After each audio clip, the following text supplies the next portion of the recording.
नमस्कार दोस्तों, जय जोहार। मैं कौशल तिवारी, बिहनिया संध्या में आपका स्वागत है। हिडनबर्ग रिसर्च की रिपोर्ट ने जहां एक तरफ अडानी समूह की चूलें हिला दी है, तो पूरी भारतीय जनता पार्टी सन्नाटे में है और मोदी सत्ते में है। शायद यही वजह है कि कल छुट्टी के दिन होने के बाद भी सूरत, मुंबई और दिल्ली में गहमागहमी रही, मीटिंगों का दौर चला। लेकिन सवाल यह है कि सोमवार को जब बाजार खुलेंगे तो क्या होगा। सवाल सिर्फ उस रिसर्च रिपोर्ट की नहीं है जिसने अडानी परिवार पर भी कई गंभीर आरोप लगाए हैं। अडानी परिवार के 8 सदस्यों का नाम है जिन पर फ्रॉड करने के आरोप हैं, जिनमें से वह शख्स भी है जो गौतम अडानी के भाई हैं और जेल की हवा तक खा चुके हैं। यह पूरा मामला हम आपको बताएं, उससे पहले बता दें कि कल छुट्टी के दिन भी सत्ता और अडानी समूह सेबी के बीच क्या कुछ हुआ। मोदी सरकार क्या पल्ला झाड़ लेगी, यह सबसे बड़ा सवाल है।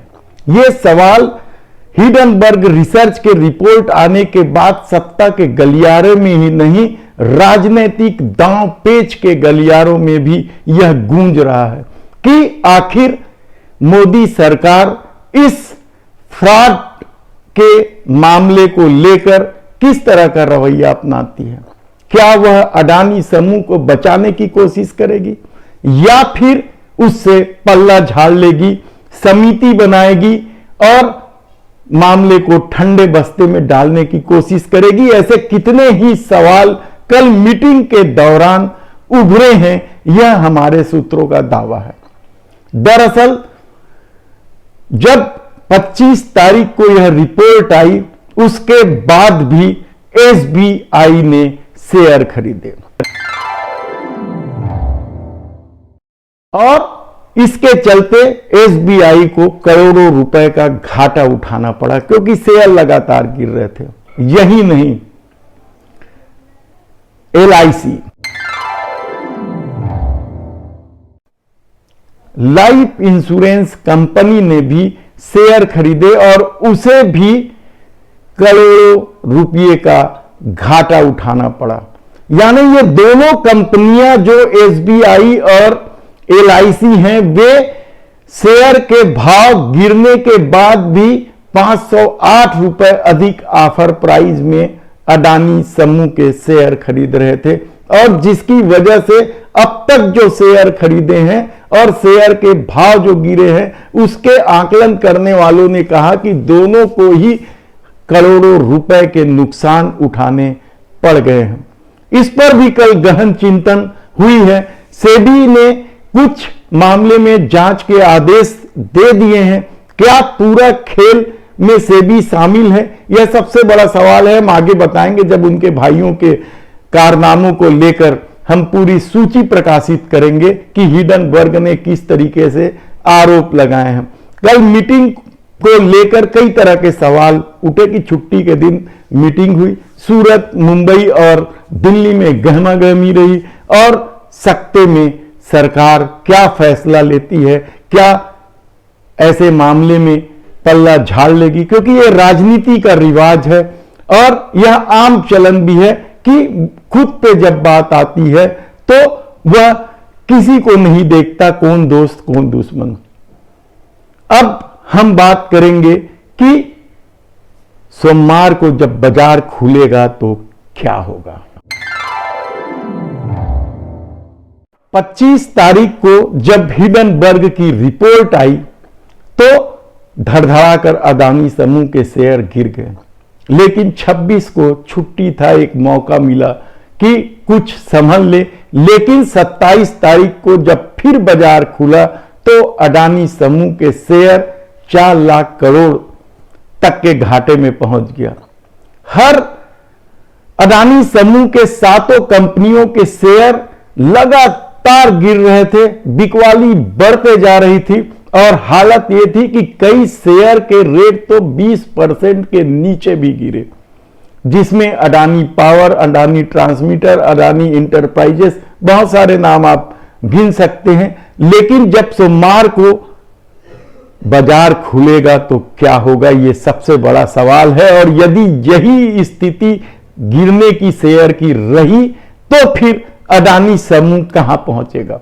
अभी 93.7 बिलियन के डॉलर के तहत वह 7वें नंबर पर है और केवल 83.7 बिलियन के आसरे अंबानी समूह 10वें नंबर पर है। तो क्या शेयर के भाव इतने गिर जाएंगे कि अंबानी आगे हो जाएंगे? यह सबसे बड़ा सवाल है और इन सवालों के बीच क्या कुछ होगा, यह सोमवार को बाजार जब खुलेगा तब देखना पड़ेगा और तब ही पता चलेगा सरकार का रुख भी, बाजार का रुख भी और अडानी समूह की स्थिति क्या बनती है। लेकिन इस सबसे अलग एक सवाल और है कि इस पूरे खेल में किसका हाथ है। यह सवाल भी उठ रहे हैं भीतर खाने से कि आखिर अडानी की दुश्मनी किससे है, कौन है जिसने यह पूरा खेल रचा है। यह हवा में तैर रहे हैं ये मामले। दरअसल इस मामले को सामने लाए हैं वो हैं नाथन एंडरसन। नाथन एंडरसन की कंपनियां कैसे बनी, कैसे उन्होंने दुनिया भर के 36 से अधिक कंपनियों को दिवालिया बना दिया, कैसे का कार्य होता है और उनके खुलासे के बाद कैसे पूरी दुनिया में खलबली मचती है। लेकिन इस सब के पीछे कहा जा रहा है कि आखिर नाथन एंडरसन ने अडानी के खिलाफ रिपोर्ट कैसे दायर की, कौन है इसके पीछे। यह सवाल इसलिए भी उठ रहे हैं क्योंकि अडानी ने हाल के दिनों में हर क्षेत्र में सत्ता के सहारे अपना डंका बजाने की कोशिश की है। कोई क्षेत्र नहीं है, 24 क्षेत्र है, खदान, पोर्ट, हवाई जहाज, रेलवे, सब कुछ, कोयला, खाद्यान्न, सब क्षेत्रों में अडानी की धमक है और ऐसे में उनके दुश्मनों की कमी नहीं है। तो सबसे ज्यादा फायदा किसे मिलेगा? क्या सबसे ज्यादा फायदा इस अंबानी को?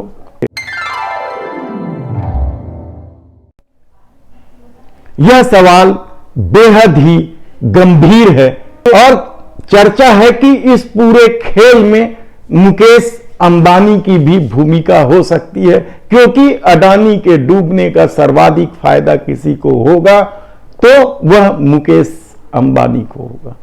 लेकिन हिंडनबर्ग ने अपने 106 पन्नों में 88 आरोप जो लगाए हैं, वे आरोप क्या हैं? अडानी परिवार के 8 सदस्यों पर यह गंभीर आरोप है और इन आरोपों में सेल कंपनियां, मनी लॉन्ड्रिंग जैसे मामले भी दिखाई देने लगे हैं। अडानी के सबसे बड़े भाई हैं विनोद अडानी। विनोद अडानी से जुड़ी कंपनियां के पेपर भी उन्होंने रिपोर्ट में शामिल किया है और कहा है कि कुछ सेल कंपनियों के सहारे अरबों के ट्रांसफर किए गए हैं और दरअसल यह पूरा खेल रचा है टैक्स हेवन देशों में। टैक्स हेवन देश क्या है? ये वो देश हैं जहां टैक्स की ज्यादा कड़ाई नहीं होती है, यहां सेल कंपनियां फलती फूलती है। इन देशों में आप मॉरिशस, यूएई, कैरेबियन आइलैंड के नाम बताए जाते हैं, जहां सेल कंपनी बनाने में मदद मिलती है। और यहीं से सारा खेल शुरू हुआ है। हिंडनबर्ग की रिपोर्ट के अनुसार हम आप आज जो भी रिपोर्ट ये पेश कर रहे हैं उनके भाइयों के बारे में, वो हिंडनबर्ग की रिपोर्ट है। और दूसरे नंबर पर जो नाम है वो है राजेश अदानी। गौतम अडानी के छोटे भाई हैं और जेल की हवा तक खा चुके हैं। 2004-05 में DRI ने डायमंड हेडिंग में इन्हें आरोपी बनाया था और इन्हें गिरफ्तार किया था। इन्हें जेल की हवा खानी पड़ी थी। और ये कंपनी के मैनेजिंग डायरेक्टर हैं राजेश अदानी। राजेश अदानी के मैनेजिंग डायरेक्टर को लेकर अब सवाल उठने लगे हैं सेबी पर।